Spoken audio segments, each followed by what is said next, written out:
Apa kabar semuanya? Semoga semuanya dalam keadaan sehat dan happy. Nah, sekarang kita akan mulai ibadah online kita, ibadah sekolah minggu.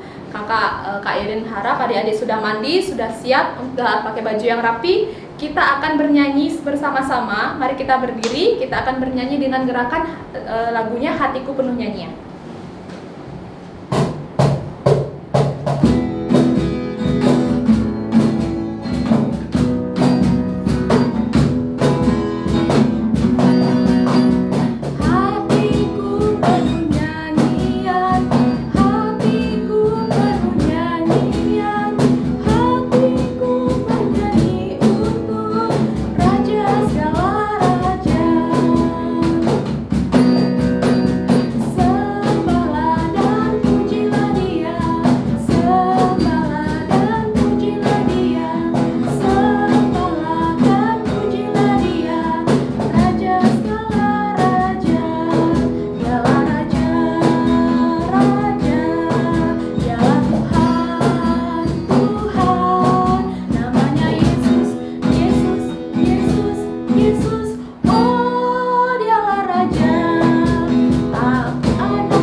Sebelum kita melanjutkan ibadah kita, mari kita bersama-sama berdoa. Sikap doanya yang baik, lipat tangannya, tutup matanya, mari kita berdoa. Bapa kami yang di surga, Bapa yang kami sembah dalam nama anak-Mu Tuhan kami Yesus Kristus, terpujilah nama-Mu ya Bapa, ya Yesus, ya Roh Kudus, di tempat yang maha tinggi, dari sekarang kekal sampai selama-lamanya. Bapa, terima kasih untuk hari yang baru ini, untuk hari yang cerah ini, dan sekarang kami akan memulai ibadah online kami. Kiranya Engkau memberkati kami, menyertai kami, dan tolong kiranya Roh-Mu yang kudus menolong kami untuk mau dengar-dengaran akan kebenaran firman-Mu. Tolong jauhkan kami dari kuasa-kuasa kegelapan yang ingin mengganggu kami ya Bapa. Ampunilah segenap dosa dan kesalahan kami, di dalam nama Tuhan kami Yesus Kristus kami berdoa. Haleluya, amin. Mari kita melanjutkan pujian kita kepada Tuhan. Masih tetap berdiri, kita akan bernyanyi dengan gerakan lagi. Lagunya adalah Yesus Kekasih Jiwaku.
Sebelum mendengarkan firman Tuhan, ayo kita bersama-sama memuji Tuhan dari Yesus Sayang Padaku.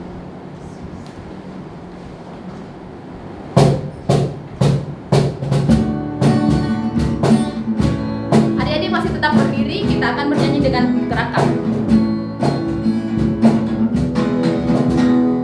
Yesus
baik, Tuhan Yesus sayang sama kita.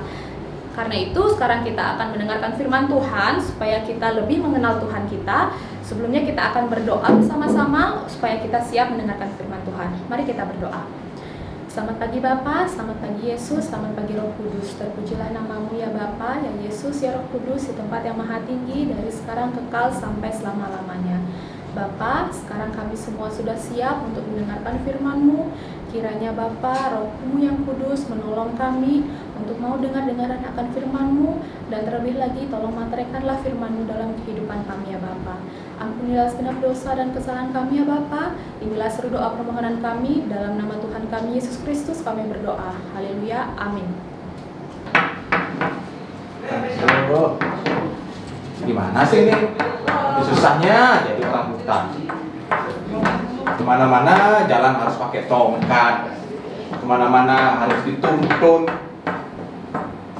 Sekarang lagi disuruh syuting lagi. Mana kan di kameranya nih? Loh, kenapa sih ini kok terjadi sama saya sih? Aduh Tuhan, Tuhan kenapa sih Tuhan kok begini duh? Mana kalian jadi kayak syuting nih? Hai adik-adik, ketemu lagi dengan kakak Novi hari ini. Tadi sudah lihat ada orang buta. Tadi itu memang kakak hanya pura-pura buta karena kakak mau menyampaikan sesuatu, kakak mau menanyakan sesuatu sama kalian. Apakah kalian pernah merasakan apa yang seperti orang buta itu rasakan tadi? Dengan segala kekurangannya, dia menggerutu, dia bilang dia tidak bisa ini, dia tidak bisa itu karena kebutaannya dia. Dan terlebih lagi dia mulai menyalahkan seseorang, dan parahnya lagi dia menyalahkan Tuhan atas kekurangannya dia. Apakah adik pernah merasakan seperti itu? Oke. Kakak juga pernah merasakan hal yang seperti itu. Tapi apakah kita baik melakukan ataupun bersikap seperti itu? Oke. Firman Tuhan yang akan kita dengarkan pada hari ini itu kita ambil dari Amsal 24 ayat 10 ya, Amsal 24 ayat 10 yang berbunyi, jika engkau tawar hati pada masa kesesakan, kecillah kekuatanmu. Jika engkau tawar hati pada masa kesesakan, kecillah kekuatanmu. Kalau boleh kakak artikan seperti ini, jika kita kecewa, jika kita sedih pada saat kita susah, maka kita nggak akan mempunyai kekuatan untuk menanggulangi semuanya itu. Sedikit tidaknya seperti itu. Tapi yang kita alami ya biasanya yang seperti itu. Kita pada saat kita susah, pada saat kita kekurangan, biasanya itu yang kita lakukan. Kita akan merasa sedih, kita akan merasa kecewa. Tapi kita sebagai anak-anak Tuhan, apakah kita dibenarkan bersikap seperti itu? Oke, kita akan mendengarkan cerita untuk menjawab apa yang kita rasakan, untuk menjawab apa yang tadi kakak tanyakan. Kita akan mendengarkan suatu cerita, ya, suatu cerita dari seorang tokoh, Ini cerita ini menggambarkan tentang ketabahannya dia, ya, dalam menerima segala kekurangannya, yang berujung kepada semangat dan prestasinya dia. Siapakah dia? Dia adalah seorang wanita yang bernama Fanny Crosby. Siapakah Fanny Crosby? Kenapa dia yang kita ceritakan? Kenapa dia yang kita dengarkan ceritanya? Fanny Crosby adalah seorang anak Kristen yang pengalaman hidupnya itu adalah pengalaman hidup yang luar biasa. Ceritanya seperti apa? Kakak mempunyai seorang rekan, di studio 2 ada kakak Nova yang akan memberitakan cerita ataupun membacakan cerita tentang Fanny Crosby tersebut. Kakak Nova, silakan diambil alih, silakan beritakan cerita tentang Fanny Crosby. Ya, rekan Novi, baik. Terima kasih. Fanny Crosby dilahirkan sebagai bayi yang sehat pada tanggal 24 Maret 1820. Ia dilahirkan di tengah keluarga miskin di kota New York, Amerika Serikat. Pada waktu Fanny berumur 6 minggu, si Fanny terserang demam yang sangat tinggi dan matanya bengkak. Karena keluarganya yang miskin, mereka tidak mempunyai uang untuk membawanya ke dokter. Dan pada saat itu ada seorang yang mengaku mengerti tentang ilmu kedokteran pun merawat Fanny. Akan tetapi karena terjadinya suatu kesalahan, mata Fanny yang dilahirkan sehat pun menjadi buta total dan tidak bisa disembuhkan sama sekali. Pada waktu Fanny berusia 1 tahun, kemalangan pun menimpanya lagi. Dia kehilangan ayahnya. Dan sejak saat itu Fanny hanya dirawat oleh ibu beserta neneknya. Ibu dan nenek Fanny rajin mengajak Fanny ke sekolah minggu untuk belajar Alkitab. Fanny merupakan anak yang sangat pandai. Walaupun ia buta, tetapi pikiran dan telinganya tajam sekali. Dan pada umur 8 tahun, Fanny sudah bisa menulis syair ataupun puisi. Fanny sangat senang kalau ada orang yang mau membacakan buku untuknya. Dan pada saat sebuah buku dibacakan, Fanny selalu mendengarkan dengan sungguh-sungguh.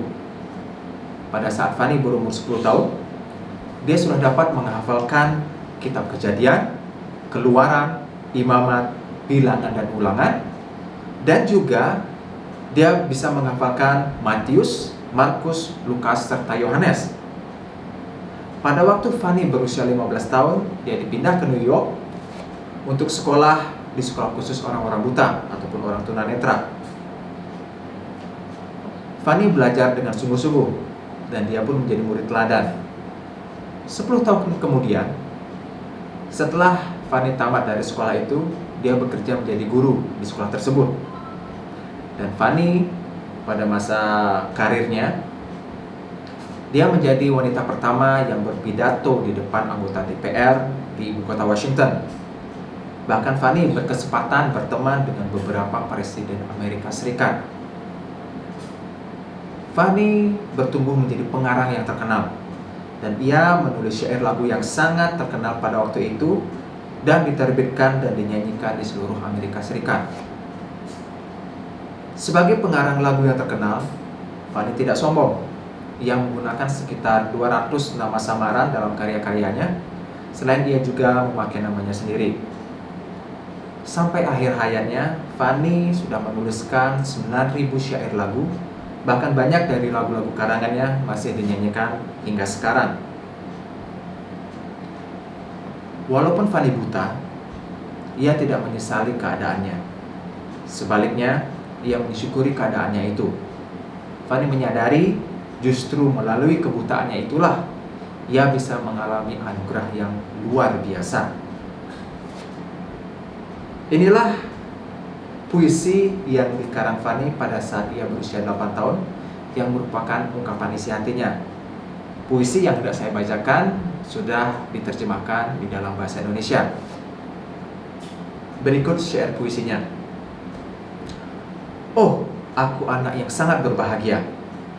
Meskipun tidak bisa melihat, aku memutuskan bahwa di dunia ini aku akan berpuas hati.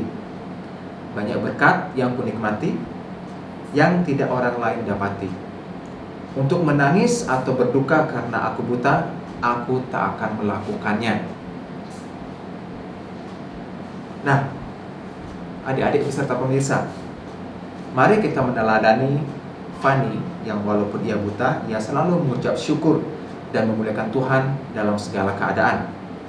Ia tetap tabah, tidak menggerutu, tidak mengeluh, dan tidak menyalahkan Tuhan. Tetapi sebaliknya ia cinta akan firman Tuhan, selalu berkarya dan bekerja, dan membuat syair-syair lagu yang memberkati banyak orang. Demikian berita yang dapat saya sampaikan. Kembali lagi ke rekan Novi di studio 1, silakan. Terima kasih Kak Nova. Baik, adik-adik, kita harus mensyukuri apa yang kita punya.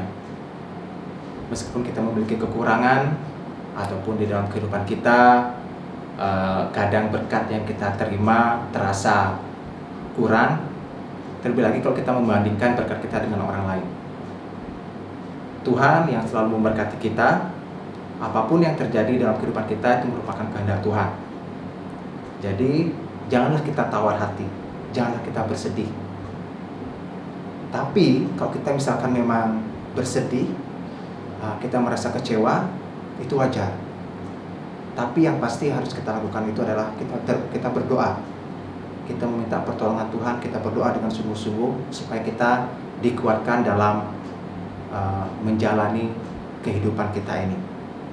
Baiklah adik-adik, semoga kita selalu bisa menjalani kehidupan kita dengan mengandalkan Tuhan, selalu ingat kepada Tuhan, selalu mensyukuri apa yang menjadi berkat Tuhan dalam kehidupan sehari-hari.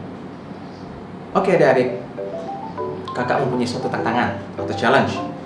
Silakan dibaca Amsal-Amsal Orang Bijak pada Amsal pasal 22 ayat 17 sampai 29 dan dilanjutkan dengan pasal 23 sampai pasal 24. Pilihlah salah satu ayat yang menarik buat adik-adik atau yang adik-adik sukai, dan tolong ceritakan kenapa ayat tersebut adik-adik sukai.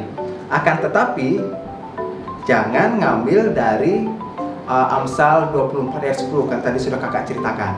Oke? Selamat hari Minggu.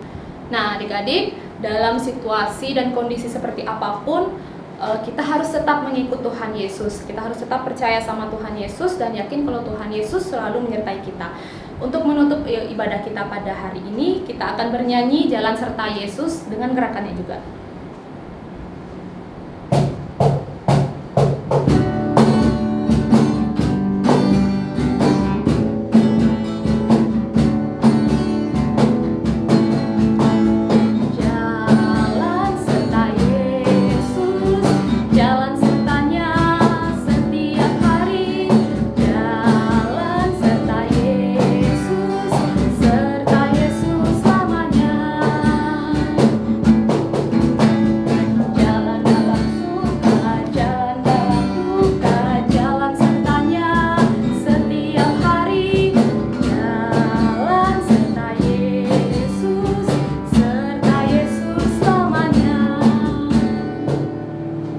Sebelum kita mengakhiri ibadah kita pada hari ini, mari kita bersama-sama berdoa untuk menutup ibadah kita pada hari ini. Mari kita berdoa. Bapa kami yang di surga, Bapa yang kami sembah dalam nama anak-Mu Tuhan kami Yesus Kristus, terpujilah nama-Mu ya Bapa, ya Yesus, ya Roh Kudus di tempat yang maha tinggi dari sekarang kekal sampai selama-lamanya. Bapa, terima kasih karena kami hari ini sudah mengikuti ibadah dari awal, pertengahan, hingga dapat kami akhiri dalam keadaan selamat. Tolong kiranya Bapa, agar firman-Mu ini ya Bapa, dapat kami laksanakan dalam kehidupan kami sehari-hari. Tolong sertai kami ya Bapa, selama hari-hari kami ke depan ya Bapa. Tolong berkati pendidikan kami, tolong berkati orang tua kami, dan tolong melindungi kami keluar masuk kami ya Bapa. Ampuni segenap dosa dan kesalahan kami ya Bapa. Inilah seru doa permohonan kami. Di dalam nama Tuhan kami Yesus Kristus kami berdoa. Haleluya, amin. Selamat hari Minggu adik-adik, sampai jumpa ibadah selanjutnya. Jalan